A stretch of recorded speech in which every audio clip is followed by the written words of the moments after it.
Now, I think you'll be shocked. My fifth favorite scene comes from season 7.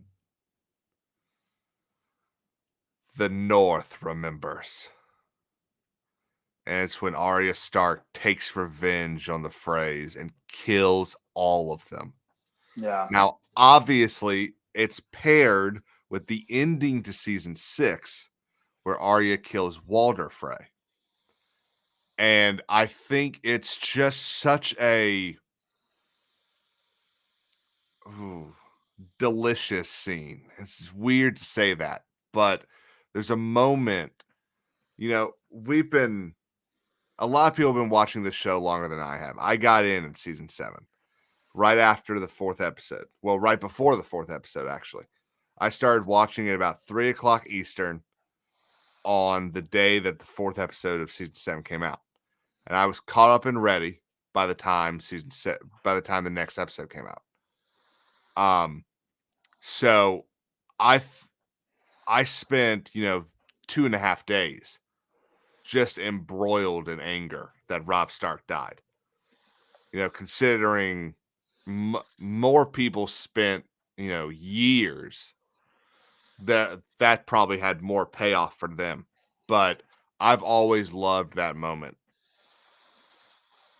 Yeah, it's a conflict for me as a book reader because that scene should come about a little different. Like the Revenge of the North should come about a little differently than just Arya sneaking in and killing everybody because of Master Assassin stuff. That's when I kind of started to get like a little eye rolly for me. I was like, okay, Yeah. how did she get in there? This is supposed to be like one of the strongest castles for like literally like 300 miles surrounding them. Like the only place that's even remotely matches it in strength is White Harbor.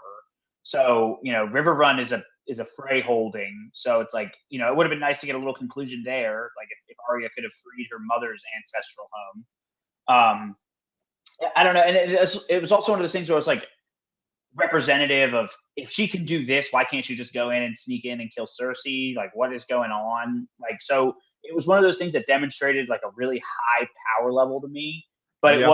it was good to get that closure at least with the Freys. Like, Yeah. if they had not even talked about him on the way out, it would have been like, what? But at least we got No, that I closure. agree. It's the closure that makes it so great for me. Well, I'm glad then. I'm glad you got that closure. For my 4th, I always love a good speech or moment that involves dialogue. And for me, it's the Night's Watch oath in season 1, where Jon and Sam go to the Were Tree to speak their oath.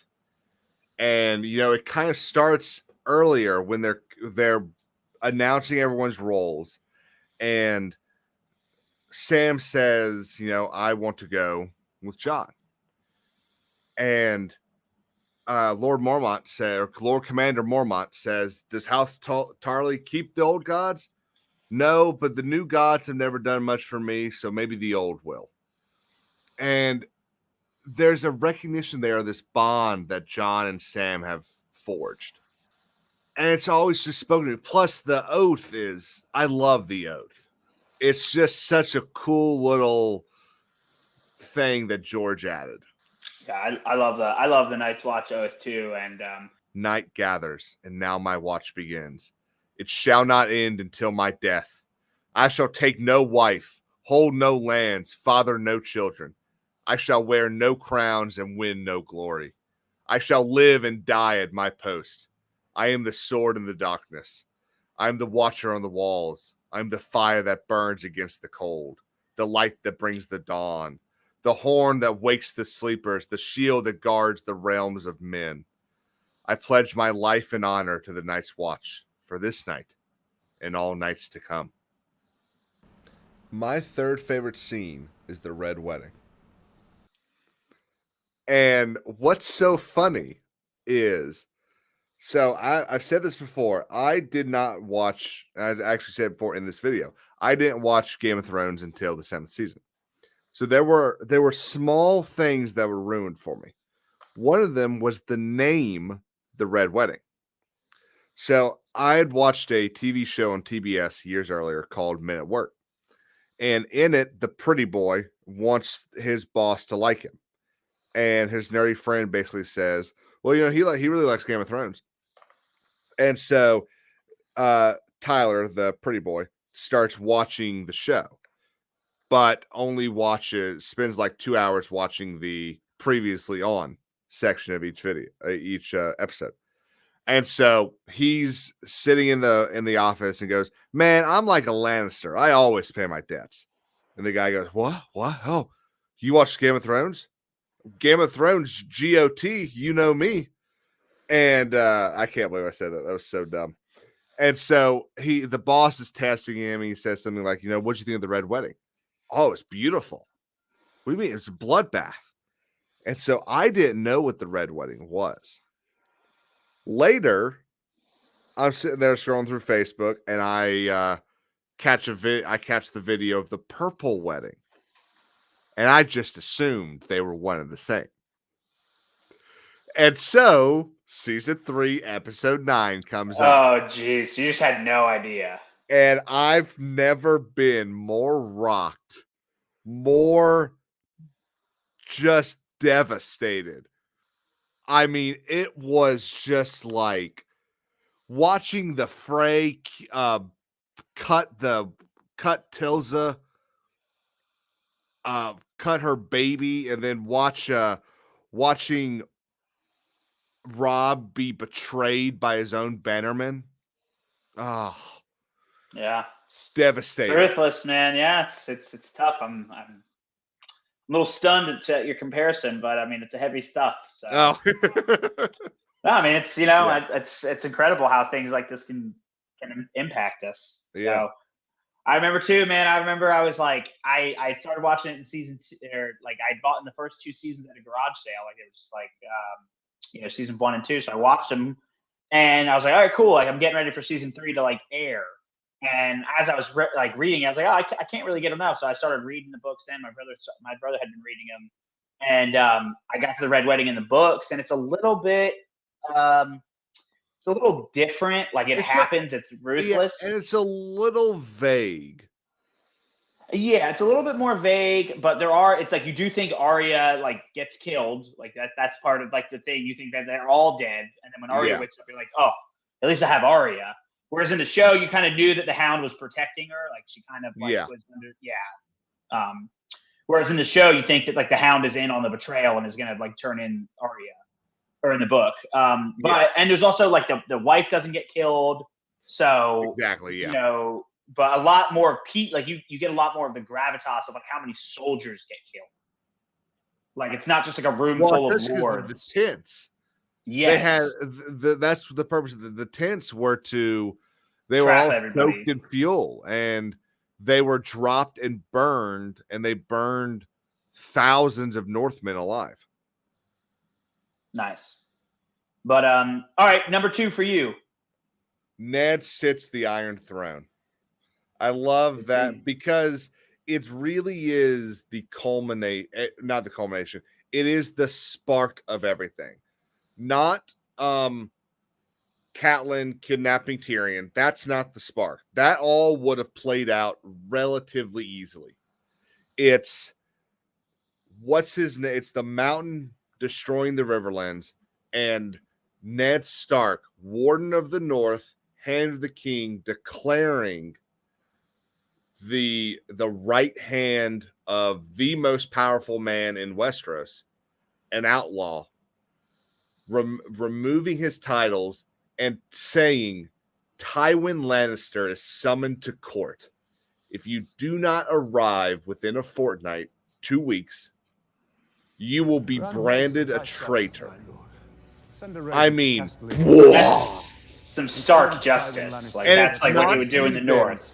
And even the moment where what's his name?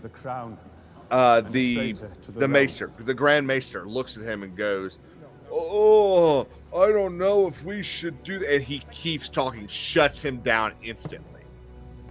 Like even you figure out later that the Grand Maester is really an ally of the Lannisters. But even with that knowledge, in that moment, I think it's more, bro.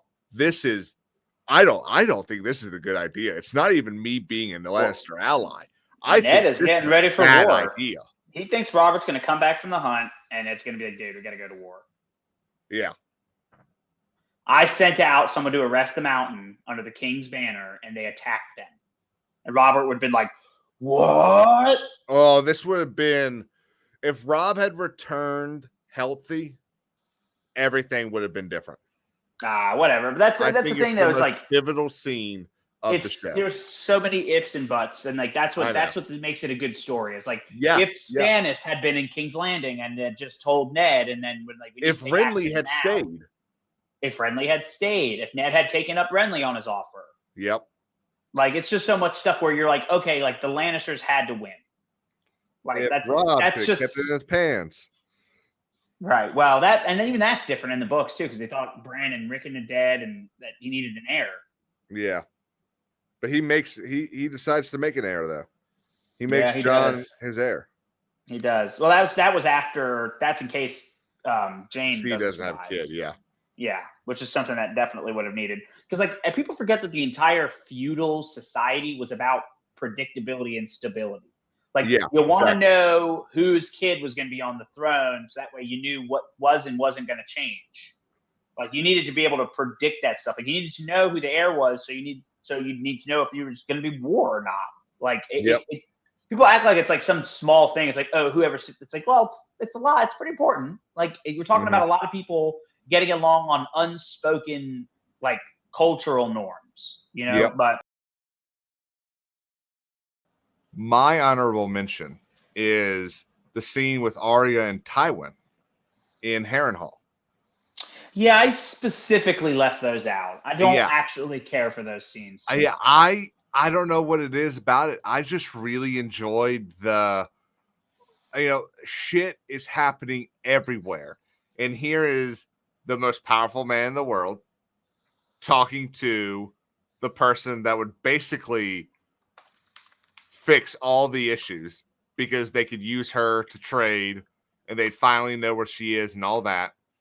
And it's just, I think Maisie does an incredible job of playing Arya Stark in those scenes.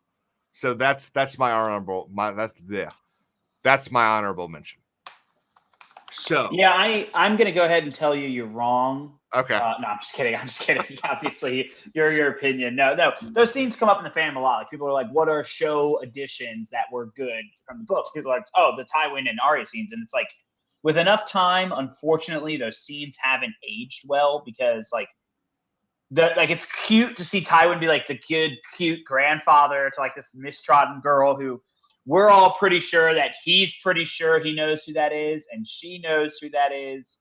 So it's like, what are we doing here? Like Tywin would never just let her, because in the books it's Roose.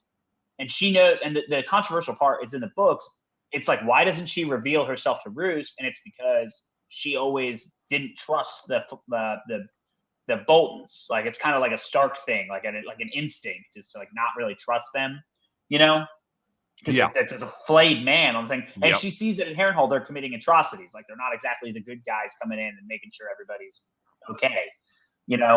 Like they keep prisoners of war in pretty much the same way the Lannisters did. You're just like, oh, these aren't, but that's just the Boltons. That's probably not how the main Stark force would be behaving.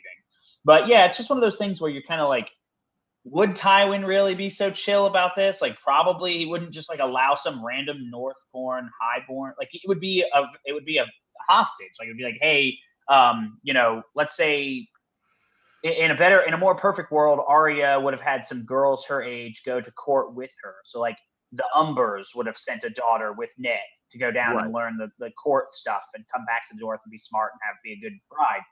And so like if Tywin thought that was an Umber Northborn high girl, like trying to make her way back north, he would capture her and then send a message around, be like, tell the Umbers to go home or they're going to get their daughter's going to get killed. You know what I mean? And so then Robb would lose the Umbers. Umbers would be like, hey, we're going to go home. Mm-hmm. So that's how that kind of warfare is waged with hostages and ransoms and politics. And so to think that Tywin, who's supposed to be this like Machiavellian, ruthless Well, you got to remember, pragmatist, she kind of explains it away by just being like, "Well, my father taught me how to speak properly." right? But we're probably like we're led to believe that he knows that that's bullshit.